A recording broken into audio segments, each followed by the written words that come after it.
တော့အခါမှာကိုချစ်တဲ့လူတယောက်ရဲ့အတိမတ်ပြုတ်ချင်းမခံရတဲ့ခံစားချက်ကိုသိလားခမရခံစားဘူးလား ရှင့်အတွက်တော့ဘာမှမသိပဲမဲ့ကျမအတွက်တော့အချစ်ဆိုတော့ရယူချင်တယ်ကျမချစ်တဲ့သူရအောင်ယူမှာ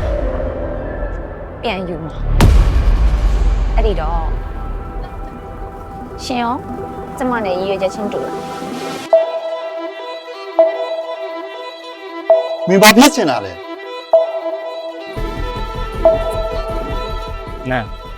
မင်းဘာဖြစ်နေလဲ ရှင်မိုင်လာပြောနေရ